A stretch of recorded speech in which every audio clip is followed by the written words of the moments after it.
At the end of this video, you're going to have a step-by-step guide on how to use VidIQ to skyrocket both the amount of views and the amount of subscribers that you're currently getting from YouTube. Because if you're not using VidIQ to actually create the descriptions that you use, the tags that you use, the titles that you use, or to spy on your competitors, you're at a massive disadvantage on YouTube right now. In fact, this creator just used this tool to get over 300,000 subscribers in a really short period of time. And personally, I was able to use VidIQ to gain over 600,000 subscribers. And best of all, I was able to become a full-time YouTuber and quit my job simply because of this tool. And I wanted to help you do the same exact thing, which is why I'm creating this tutorial on exactly how to use the tool. By the way, if you don't have it yet, go to the pinned comment below and sign up right now for just $1 for the next 30 days. Okay, so the first thing that I want to show you on here is if you come up to AI tools, you're going to see a bunch of different AI tools. The ones that I think are the most useful by far are going to be one, the YouTube description generator. So here's how you're going to use it. Let's say I'm making a video like I'm making right now on how to use VidIQ beginner's tutorial. Well, I can't spell, but if you come in, you type this in, guess what's going to happen instantly? We're going to exit this. It's going to create a description that's 2 to 3 sentences long. And guess what? This is going to be great because it has a ton of different SEO keywords in here. For example, it has beginner's tutorial, VidIQ, powerful YouTube analytics and SEO tool. And I didn't have to tell it any of these things. It just knows this type of stuff, which knows that it's going to end up ranking for SEO, which is going to help me increase both the amount of views that I'm getting and the amount of subscribers I'm getting. The second tool that you want to make sure that you're using is if you come up here and look for a tag generator. It should be, here it is. YouTube tag, the same exact thing. I'm going to type in something like how to use VidIQ beginners tutorial, and boom. This is going to give me a bunch of different tags. Now, ideally, what you want to end up doing when it comes to your tags is you want to make sure that you're filling out 450 out of the 500 characters, because if you're not doing that, you're leaving tags on the table. I wouldn't use more than that. I wouldn't use less than that. I would just stick to the 450 range because it's going to increase the odds that you get ranked for search in YouTube. Or if you don't have a lot of views yet, it's going to make sure that that seed audience that YouTube is actually using initially for your content is going to be the people that you actually want to reach. But honestly, these features have been absolutely nothing. The next few features I'm about to share with you are going to create your titles for you, come up with content ideas for you, allow you to spy on your competitors, and they're going to allow you to determine how many views you could actually get on your videos. Okay, so the next thing that I wanted to show you was exactly how I end up coming up with content ideas from VidIQ. So what you're going to want to do, when you come back to the homepage, you want to sign in. As a reminder, if you don't have VidIQ yet, go to the pinned comment below and sign up right now. It's literally $1 for the next 30 days. And this could be the thing that actually gets you monetized on YouTube or increases your ad revenue. So now that we're logged in, there are going to be a few different ways that you can get ideas from here. Number one, daily ideas. This is essentially using AI to come up with different titles that you could be using. But more importantly, I don't want to just use these titles for face value. If you click into them, guess what ends up happening? You end up seeing all the videos that are actually ranked under here. And guess what this does? It tells you what kind of thumbnail you should be using, what kind of title you should be using. But more importantly, you want to be able to pick out which topics are actually working. So if I look at this video right here, there are 2 different topics that are working. Faceless YouTube automation, that's going to be one topic in itself, and then free AI tools. Now look, if I look through these, I'll actually see, wow, I should probably make a video on a faceless YouTube channel with AI because it's 3 out of the 5 results here. And if you open this, you'll get a ton more.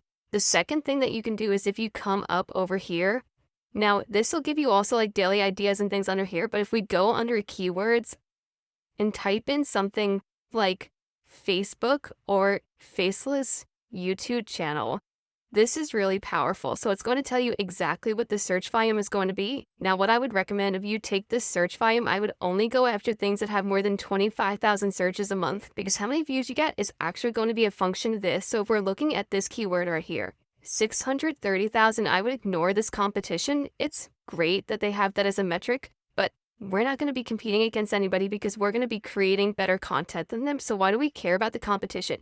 All we should be caring about is the actual search volume here. So 630,000, I would guess that a video like this is probably going to cap out at 1 to 2x the search volume.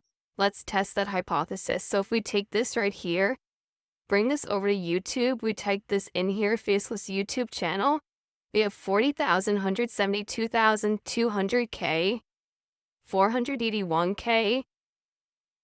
And if we come to some of these shorts, same thing, 900, 100,000, this is 5.2 mil.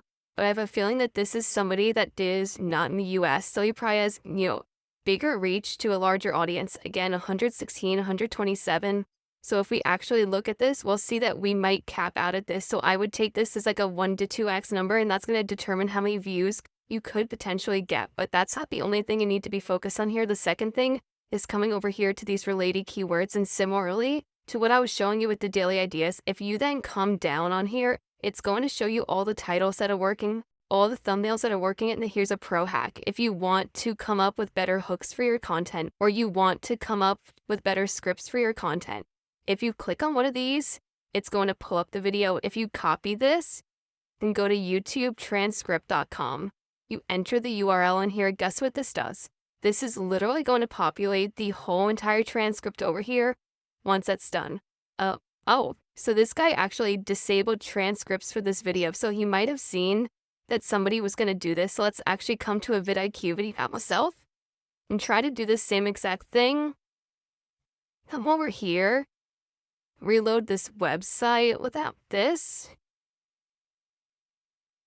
Boom. So this is literally going to give me the transcript, right? And then from here, if you're using AI, you could then type this into ChatGPT, or what I like to do is copy the entire thing and try to figure out, okay, here's the hook that they used, here's the transition phrase that they used, here's the social proof that they used, and it allows you to create much better scripts on YouTube. And yes, this works for both the long form content and for shorts. Now, the other thing that I did want you to pay attention to here is these related keywords, and there's a very strong reason for that. So on this one, I've done this search before. So faceless YouTube channel, I knew that that was going to be the most searched keyword. But let's say I didn't do that. Let's say I typed in faceless channel.